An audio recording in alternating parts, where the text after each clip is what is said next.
Buenas noches, hermanos. Es un gusto poder estar esta noche con ustedes y pues dar gracias a Dios también porque hemos podido avanzar con el libro de Nahum.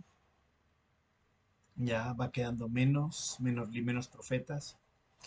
Y algo que vemos bien interesante es que a través de todos los profetas, pues hemos visto una actitud de Dios, ¿no? Dios luchando contra el pecado del pueblo, Dios recriminando el pecado, no solamente del pueblo. En Jonás vimos que era también la ciudad de Nínive. En Nahum estamos viendo que es también en la ciudad de Nínive.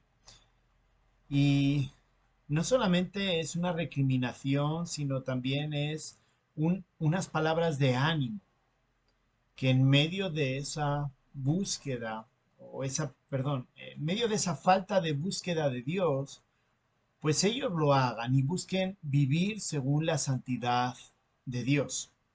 Resulta bien interesante, ¿no? Sí habla de castigo, restauración, es uno de los mensajes que hay a lo largo de los profetas, pero quizá el segundo tema de los mensajes eh, de los profetas hacia el pueblo es la santidad. La santidad es importante y clave para el Señor porque eso expresa lo que hay en el corazón de cada uno. En este caso, tanto de Israel como de Judá, la santidad expresa esa devoción, porque la santidad implica vivir según las reglas de Dios. No es vivir porque no quiero recibir el castigo, sino es vivir porque realmente quiero honrar a Dios. En, en un libro de Núñez muy interesante, justamente habla eso acerca de la santidad y habla acerca de que la ley es delicia, ¿no? Salmo 119 lo repite vez tras vez, que la ley es una delicia para el creyente. Creyente es todo aquel que cree. Entonces la ley es delicia para él, ¿no?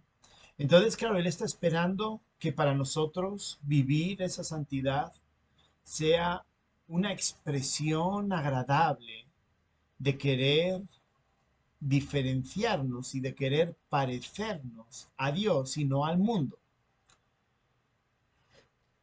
Vamos a leer Nahum capítulo 3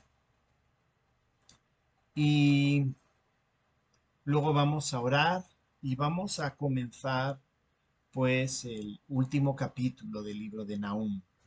Nahum dice así, Nahum capítulo 3: Ay de ti, ciudad sanguinaria, toda llena de mentiras y de rapiña, sin apartarte del pillaje, chasquido de látigo y fragor de ruedas, caballo atropellador y carro que salta, jinete en yesto y resplandor de espada, y resplandor de lanza, y multitud de muertos, y multitud de cadáveres, cadáveres sin fin, y en sus cadáveres tropezarán. A causa de la multitud de las fornicaciones de la ramera de hermosa gracia, maestra en hechizos, que seduce a las naciones con sus fornicaciones y a los pueblos con sus hechizos. Heme aquí contra ti, dice Jehová de los ejércitos, y descubriré tus faldas en tu rostro, y mostraré a las naciones tu desnudez, y a los reinos tu vergüenza. Y echaré sobre ti inmundicia, y te afrentaré, y te pondré como estiércol. Todos los que te vieron se apartarán de ti, y dirán, Nínive es asolada. ¿Quién se compadecerá de ella? ¿Dónde te buscaré consoladores? Eres tú mejor que Tebas, que estaba sentada junto al Nilo, rodeada de aguas, cuyo baluarte era el mar y aguas por muro. Etiopía era su fortaleza, también Egipto, y eso sin límite. Fut y Libia fueron sus ayudadores. Sin embargo, ella fue llevada en cautiverio. También sus pequeños fueron estrellados en las encrucijadas de todas las calles, y sobre sus varones echaron suertes, y todos sus grandes fueron aprisionados con grillos. Tú también serás embriagada y serás encerrada. Tú también buscarás refugio a causa del enemigo. Todas tus fortalezas serán cual higueras con brevas, y que si las sacuden caen en la boca del que las ha de comer. He aquí tu pueblo será como mujeres en medio de ti. Las puertas de tu tierra se abrirán de par en par a tus enemigos, y luego consumirá tus cerrojos. Provéete de agua para el asedio. Refuerza tus fortalezas. Entra en todo. Pisa el barro. Refuerza el horno. Allí te consumirá el fuego. Te talará la espada. Te devorará como pulgón. Multiplícate como langosta. Multiplícate como el langostón. Multiplicaste tus mercaderes más que las estrellas del cielo. La langosta hizo presa y voló. Tus príncipes serán como langostas, y tus grandes como nubes de langostas que se sienten envallados en el día de frío. Salido el sol se van, y no se conoce el lugar donde están. Durmieron tus pastores, oh rey de Asiria, reposaron tus valientes, tu pueblo se derramó por los montes, y no hay quien lo junte. No hay medicina para tu quebradura, tu herida es incurable. Todos los que oigan tu fama batirán las manos sobre ti, porque sobre quién no pasó continuamente tu maldad. Resulta bien interesante, pensando en este texto y pensando en el contexto de Nahum. Es que hemos visto en el capítulo 1 de Nahum acerca de la soberanía de Dios. Hemos visto en el capítulo 2 cómo la soberanía de Dios también le permite, y es su deber, juzgar, en este caso a Nínive. Y en este caso, en tercer lugar, vemos que Dios va a castigar el pecado. Todos tenemos claro. Y debemos también recordar que solamente Jonás y Nahum fueron los dos profetas que profetizaron contra una nación extranjera. Y por decirlo así, qué casualidad, entre comillas, que justamente es Nínive, la ciudad de Nínive, la que es juzgada por ambos. 100 años antes de Nahum, eh, Nínive es juzgada eh, por Dios a través del profeta Jonás, pero se da una particularidad, y es que el pueblo se arrepiente. 100 años después, no. 100 años después, Dios los va a juzgar por sus obras, porque sus obras no le honraron a él. Resulta, como les decía, pues mucha coincidencia, ¿no? Nínive. Y recordemos que estamos en el 620 más o menos antes de Cristo. En el 604 más o menos, bueno, más o menos no, exactamente en el 604 ocurre el primer exilio de los judíos a Babilonia, pero ya el exilio se da con Nabucodonosor, con los babilonios, y ahora están profetizando contra Siria, como dice aquí el verso 19, ¿no? Del capítulo 3. Pues resulta bien interesante y debemos reflexionar, y lo que vamos a ver el día de hoy es que Dios castiga el pecado porque nos aleja de la centralidad de Dios. Hermanos, Dios les castigó a los ninivitas, a pesar de que Dios utilizó como castigo para Israel a los asirios. Dios los castiga por su pecado. Es decir, para Él no hay pecado que no vaya a ser castigado. Y el punto del castigo es que cuando pecamos nos alejamos de la centralidad de Dios. Dios es el centro de nuestras vidas. Eh, Estaba escuchando una predicación y hacía una mención el predicador. Y esa mención básicamente iba por este camino. El domingo aplaudimos, el domingo cantamos, el domingo nos gozamos. Y él decía, y el lunes nos dedicamos a ver pornografía. Y el lunes nos dedicamos a evadir impuestos. Y el lunes llegamos tarde al trabajo. Y el lunes engañamos a nuestro cónyuge. Y el lunes nos olvidamos de nuestros hijos. Y algo que me hacía pensar cuando escuchaba eso es esa parte. de que nos alejamos, de que eso tiene una implicación, tiene algo importante que nos debe hablar a nosotros. Es que realmente no estamos centrados en el Señor. Yo no estoy cuestionando la motivación con lo que le hacemos el domingo y puede haber una correcta motivación de adoración al Señor. El problema es que el Señor no solamente quiere nuestra centralidad el domingo, quiere la centralidad toda nuestra vida, es decir, de lunes a lunes o de domingo a domingo. Cuando no hay centralidad significa que estamos pecando. Cuando no hay centralidad significa que lo nuestro va primero. Aunque parezca o suene extraño, implica que lo nuestro va antes que el Señor cuando no hay centralidad. Y justamente lo que vamos a ver en este capítulo es exactamente eso, que el pueblo ninivita pues realmente no tenían como centro al Señor. Y vamos a verlo y vamos a aplicarlo obviamente para nosotros, porque nosotros muchas veces caemos en los mismos errores. Así que vamos con la primera parte. El primer punto es que Dios castiga el pecado porque nos aleja de la centralidad de Él, porque el pecado nos empuja o nos lleva a tener actitudes agresivas y engañosas. Versos del 1 al 3. Comienza diciendo, ay de ti, ciudad sanguinaria, toda llena de mentira y de rapiña, sin apartarte del pillaje.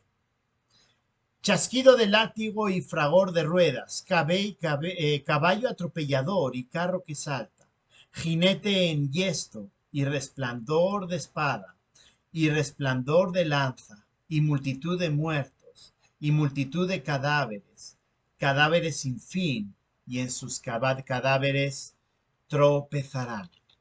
¿Se dan cuenta cómo comienza el texto? El texto comienza hablando acerca de esas actitudes que tiene el pueblo de Nínive. Luego habla de Asiria, como que está utilizando al pueblo de Nínive como una representación eh, del pueblo de Asiria. Resulta bien interesante cómo comienza, porque comienza llamándole a los ninivitas y los pone como sanguinarios, llenos de mentira, de rapiña y sin apartarse del pillaje, del robo. Es decir, eran crueles, mentirosos y ladrones. Crueles, mentirosos y ladrones. Entonces, por eso decía en el primer punto que Dios castiga el pecado, porque el pecado nos empuja a tener actitudes agresivas y engañosas. Hermanos, algunos podemos pensar que el pecado pues no nos va a hacer nada. Pero hermanos, cuando vivimos y vivimos pecando de forma intencional, ese pecado nos va envolviendo a tal grado que luego normalmente es complicado tratar de tener dos caras. ¿Cómo decirlo? Cuando era pequeño, ya les he dicho varias veces, mentía mucho. Era mentiroso.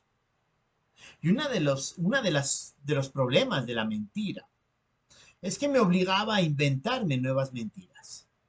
Porque a medida que mis padres iban escarbando, pues se iban dando cuenta que algo no cuadraba. Obviamente ellos sabían que estaba mintiendo, pero yo pensaba que todavía les podía seguir engañando. Y entonces mentía y mentía y mentía. ¿Cuál era el problema? El problema era que cuando llegaba un punto en el cual me enojaba, porque yo ya no sabía ni qué decir, ni qué hacer, ni cómo actuar. Así que el engaño, la mentira, esas actitudes agresivas, o sea, todo eso nos lleva a tener malas actitudes que nos llevan a desviarnos completamente. Este pueblo no era salvo, no era, digamos, no había sido había creído hacía 100 años, pero había vuelto otra vez a las prácticas mentirosas y engañosas. Y no solamente eran mentiras, sino que también eran actitudes agresivas, de ser sanguinarios, de robar. Eso implica la agresión, eso implica la violencia. Hermanos, en la medida que nos vamos enfrascando en el pecado, en la medida que a través de la mentira nos vamos enfrascando en ese pecado, obviamente a la hora de defendernos, nos obliga a que tenemos que ir más lejos con el pecado. Versos 2 y 3 termina hablando acerca de de qué era lo que hacían, chasquido de látigo y fragor de rueda, hablando de caballos, hablando de tener que salir corriendo, caballo atropellador y carro que salta, jinete en yesto. Un jinete en yesto significa levantado, que está derecho. Y dice resplandor de espada, resplandor de lanza, multitud de muertos, cadáveres, multitud de cadáveres, cadáveres sin fin. Es decir, la violencia, la violencia causada pues por el pecado generaba más violencia. La violencia generada por el pecado también llevaba la mentira. Y llevaba entonces a tratar mal al prójimo. Es decir, Asiria había sido utilizado como medio de castigo, pero su pecado había sido tan grande a causa de sus mentiras, a causa de su violencia, que Dios los puso en juicio y los destruyó. Podemos decir, miren, nosotros no somos tan pecadores, nosotros no somos tan violentos, nosotros no nos dedicamos a matar a la gente. Pues no, Dios mediante espero que eso no pase. Pero sí debemos de tener en cuenta que de alguna manera, cuando comenzamos a mentir, cuando comenzamos a hacer las cosas mal, pecando contra el Señor, eso hace que dentro de nosotros se produzca una autodefensa que hace que nos enojemos. Pensemos en las relaciones con nuestros esposos, nuestras esposas, nuestros cónyuges. Cuando hemos pecado y sabemos que hemos pecado, pero no queremos dar el brazo a torcer, tenemos tendencia a responder mal a nuestro cónyuge y nos enojamos y le gritamos y le decimos, no, es que se lo tenía que decir para... Esos son actitudes violentas. Quizá no en el punto de los ninivitas, ¿no? Con el tema de la guerra, pero son actitudes violentas causadas por el propio pecado. Cuando nos ponemos así con nuestro cónyuge, con nuestros hijos, en el trabajo, en la calle, cuando nos ponemos tan a la defensiva, mentimos y tenemos que atacar verbalmente para exigir nuestro derecho, cuando no estamos centrados en el Señor. Cuando dejamos un poquito de lado al Señor y nosotros queremos tener el control de nuestras vidas. Entonces es en esos momentos en los cuales comenzamos a apartarnos del Señor a causa del pecado. Y ese pecado nos lleva a cometer más pecados. Y en este caso, a tener actitudes agresivas y mentirosas. Si realmente nos centráramos en Él, si realmente viviéramos honestamente a sus pies, creo que muchos de nuestros problemas y muchas de nuestras batallas terminarían. Es complicado. Pues sí y no. No es complicado porque sabemos lo que tenemos que hacer. Es complicado porque muchas veces no queremos hacerlo. Y creo que eso es una cuestión de autoevaluación a nosotros mismos, delante del Señor, cómo de centrados estamos en Él. Y con esa centralidad, cómo nos evita el pecado y tener ese tipo de actitudes agresivas y engañosas. En segundo lugar, Dios castiga el pecado porque nos aleja de la centralidad de Dios, porque el pecado nos lleva a tener comportamientos vergonzosos según la santidad de Dios. Y aquí ya esto ya es un poquito más, eh, digamos, es un punto bastante clave e importante. Y no solo eso, sino que también habla mucho acerca de cómo entendemos y vemos nosotros el pecado. Miren lo que dice versos 4 a 7. A causa de la multitud de las fornicaciones de la ramera de hermosa gracia, maestra en hechizos, que seduce a las naciones con sus fornicaciones y a los pueblos con sus hechizos. Heme aquí, contra ti, dice Jehová de los ejércitos, y descubriré tus faldas en tu rostro, y mostraré a las naciones tu desnudez, y a los reinos tus vergüenzas. Y echaré sobre ti inmundicias, y te afrentaré, y te pondré como estiércol. Todos los que te vieren se apartarán de ti y dirán, Nínive es asolada. ¿Quién se compadecerá de ella? ¿Dónde te buscaré consoladores? El verso 4. Hay un pequeño cambio de tema, pero realmente está hablando y está enfocándose en ay de ti, ciudad sanguinaria. Ay de ti, ciudad sanguinaria. Y está hablando acerca de, en el verso 4, está hablando a causa de las fornicaciones.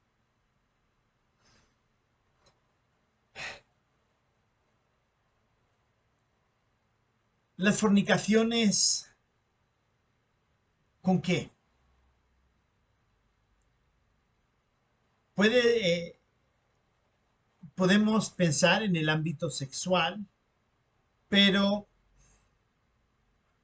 podemos pensar también en el ámbito de la idolatría. Pero en cualquiera de los dos casos, habla de vergüenza por el pecado que ellos están cometiendo, por el pecado que ellos están cometiendo. Dios lo va a revelar. Y eso obviamente produce vergüenza.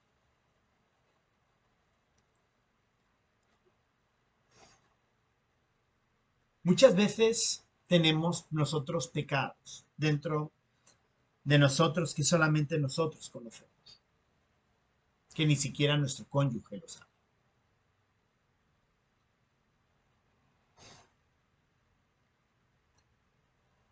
Y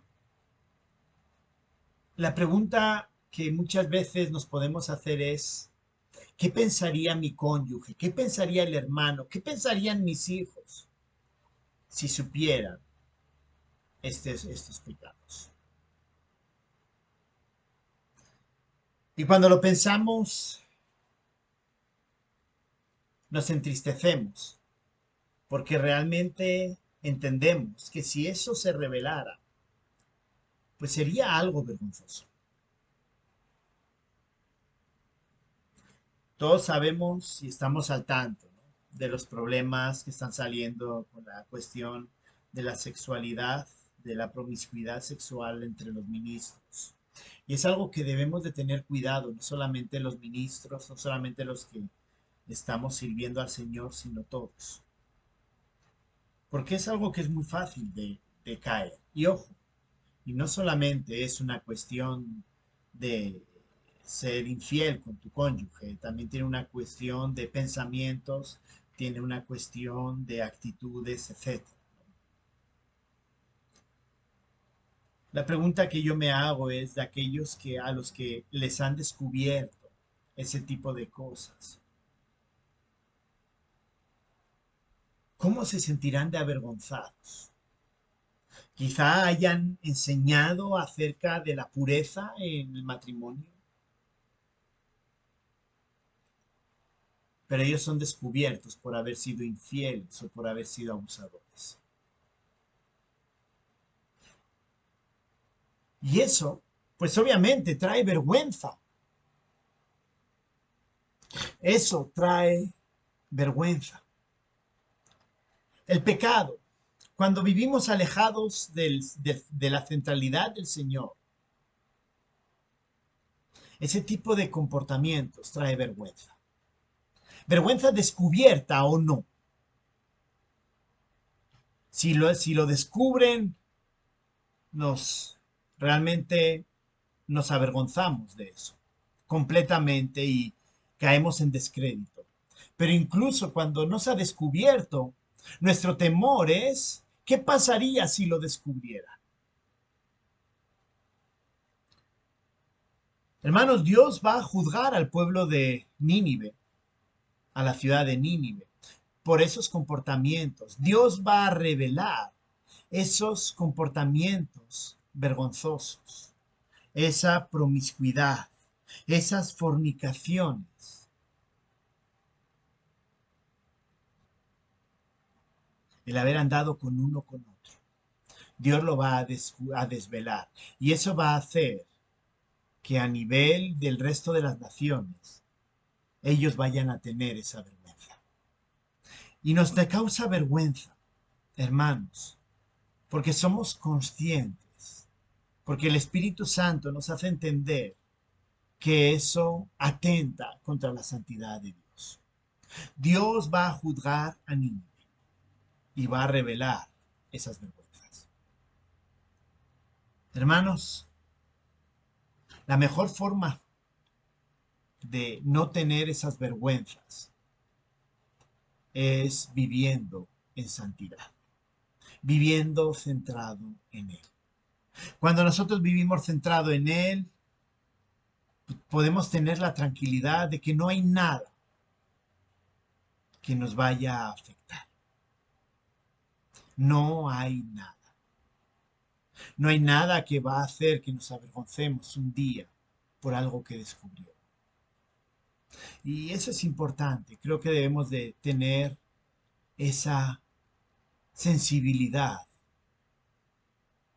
y vivir centrados en el Señor, no en el pecado.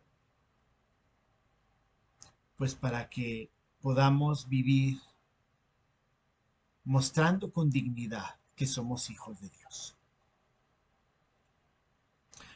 En tercer lugar, Dios castiga el pecado porque nos aleja de la centralidad, porque el pecado nos lleva a ser arrogantes. Versos del 8 al 11.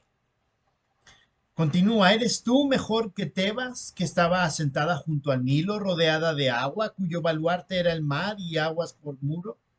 Etiopía era su fortaleza, también Egipto, y eso sin límite. Fut y Libia fueron sus ayudadores. Sin embargo, ella, hablando de Nínive, fue llevada en cautiverio. También sus pequeños fueron estrellados en las encrucijadas de todas las calles, y sobre sus varones echaron suertes, y todos sus grandes fueron aprisionados con grito. Tú también serás embriagada y serás encerrada. Tú también buscarás refugio a causa del enemigo. Nínive pensaba que por su ejército, la ciudad, recordemos que era, según Jonás, era 3 días lo que llevaba a caminar la ciudad de lado a lado. Pues me imagino que era una gran ciudad amurallada, bien protegida, con un ejército muy grande. Y entonces, pues básicamente ellos pensarían, bueno, a nosotros no nos puede pasar nada, somos una ciudad bien fortificada. Entonces, esa arrogancia, Nahum, el Señor a través de Nahum lo combate a través del ejemplo de otras ciudades que también habían creído en eh, su poderío como forma de evitar el castigo. Ellos pensaban, bueno, somos fuertes, estamos amuralladas, estamos protegidos, nada nos puede pasar. Y Tebas y, Etiopía, Egipto, Fut, Libia, fueron destruidas. Estoy viendo aquí unas fotos de Nínive, y Nínive, los muros de Nínive eran bien gruesos. O sea, es decir, ellos creían que con lo que tenían nada les podía pasar. Su arrogancia era increíble. Pero Dios básicamente les dice, el mensaje es, no creas que eso te va a salvar. No lo creas. Dice verso 11, tú también serás embriagada y serás encerrada. Tú también buscarás refugio en casa del enemigo. Verso 11, verso 10 dice, tú serás llevada en cautiverio y tus niños y sobre tus varones echaron suerte y en las encrucijadas fueron estrellados los pequeños. Es decir, Nínive a pesar de todo lo que podía tener, iba a ser completamente destruida. Hermanos, pensando en nosotros, pensando en usted y en mí, quizá diga, no, mire, yo tengo ahorros, yo tengo un trabajo fijo, yo tengo un ingreso fijo. Eso creo que solamente los que trabajan para el gobierno son los que pueden eh, decir ese tipo de cosas. Hermanos, a veces pensamos que lo que tenemos y lo que somos es suficiente para que Dios no nos castigue, porque tenemos un medio de defendernos contra Él. Nínive pensaba eso y fue destruida. Usted a veces puede pensar que tiene un ingreso, que tiene un no sé qué, que tiene un buen seguro médico, que tiene, no me importa qué, pero que a usted no le va a pasar nada, porque Dios no puede hacerle nada, porque usted tiene. Dios va a castigar ese pecado y no vale nuestra arrogancia, no vale lo que tenemos, no vale lo que somos. Debemos de estar listos para sujetarnos al Señor y confiar en Él. Lo que usted tiene es porque Dios permite que usted lo tenga, no porque usted es el merecedor y lo tiene por sus propios logros personales. Y ya por último, Dios castiga el pecado porque nos aleja de la centralidad de Él, porque el castigo alerta a los demás de las consecuencias del pecado.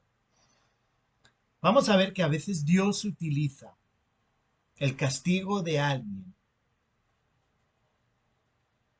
como evidencia hacia los demás del pecado de ellos. Es algo así como yo de pequeño, pues, no fui el niño más santurrón. Muchas veces, pues, obviamente tengo una hermana mayor y nos hemos pegado, nos hemos peleado. Y a veces yo era el que comenzaba las disputas. Bueno, a veces, muchas veces. Yo era el que molestaba a mi hermana, yo era el que la pegaba. Pero si algo tenía era que yo me callaba y mi hermana era la que gritaba y entonces ella pues muchas veces fue castigada a pesar de que yo era el que realmente me lo merecía. ¿Qué quiero decir con esto?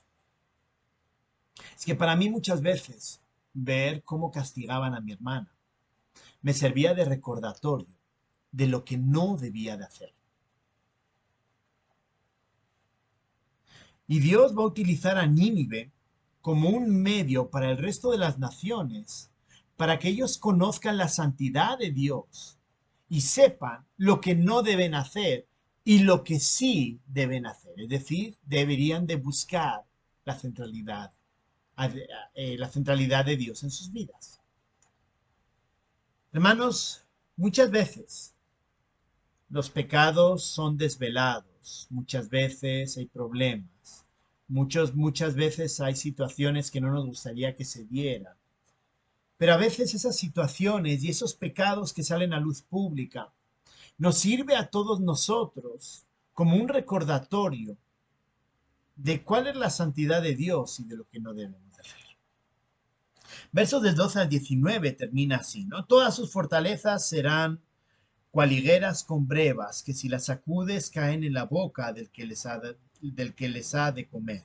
He aquí, tu pueblo será como mujeres en medio de ti. Las puertas de tu tierra se abrirán de par en par a tus enemigos. Luego consumirá tus cerrojos. Provéete de agua para el asedio. Refuerza tus fortalezas. Entra en el todo. Pisa en el barro. Refuerza el horno. Allí te consumirá el fuego, te talará la espada, te devorará como pulgón. Multiplicaré como langosta, multiplicaré como el langostón. Multiplicaré tus mercaderes más que las estrellas del cielo. La langosta hizo presa y voló. Tus príncipes serán como langostas y tus grandes como nube de langostas, que se sientan envallados en día de frío, salido el sol se van y no se conocen el lugar donde están. Durmieron tus pastores, oh rey de Asiria, reposaron tus valientes. Tu pueblo se derramó sobre los montes y no hay quien lo junte. No hay medicina para tu quebradura, tu herida es incurable. Todos los que oigan tu fama batirán las manos sobre ti, porque sobre quién no pasó continuamente la maldad. Vemos varias cosas, varias advertencias en relación al pecado de Nínive y cómo él es el ejemplo. En primer lugar, versos 12 al 15, el poder militar no sirve para nada. Habla el verso 12 de sus fortalezas. Tu pueblo será como mujeres en medio de ti, es decir, serán débiles, es decir, no podrán presentar defensa. Provéete de agua para el asedio, refuerza tus fortalezas, porque de nada eso te va a servir. Verso 15, allí te consumirá el fuego y te talará la espada, te devorará como pulgón. Dios quiere dejarles en primer lugar claro al resto del mundo que el ejército, las defensas, no son impedimento para Dios para destruirlos.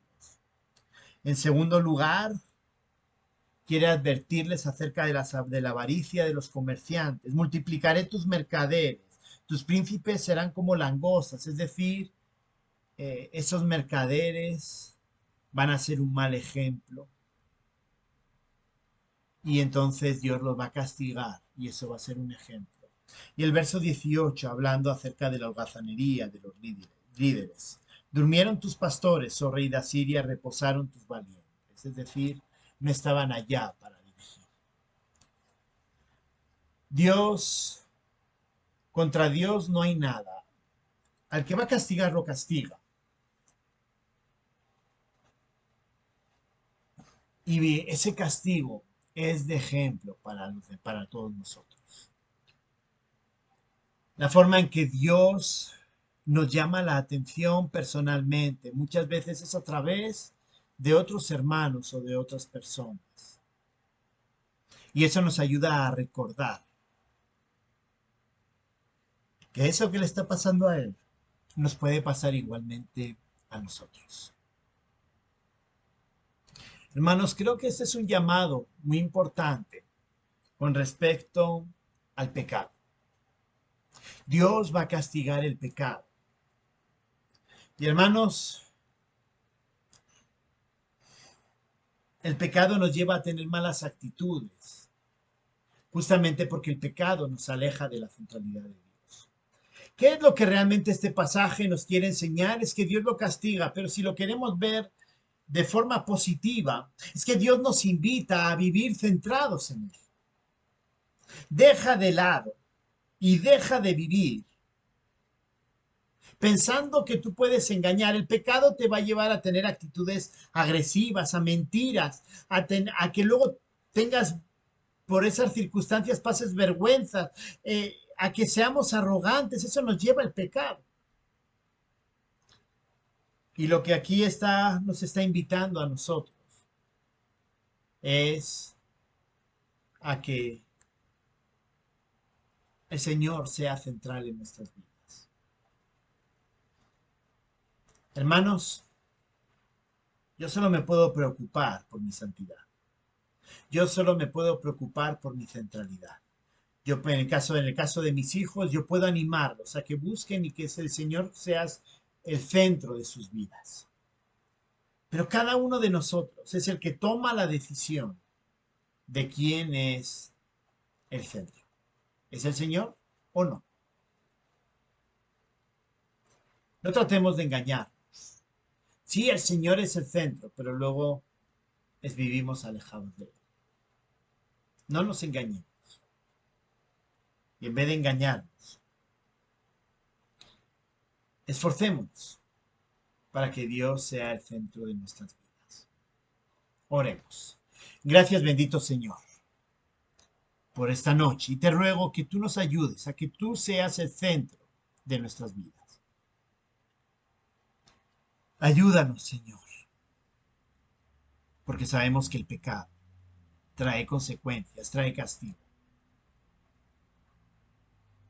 Ayúdanos a ser un pueblo santo. Te lo pido en el nombre de Cristo Jesús. Amén. Bueno, hermanos, que tengan una buena noche.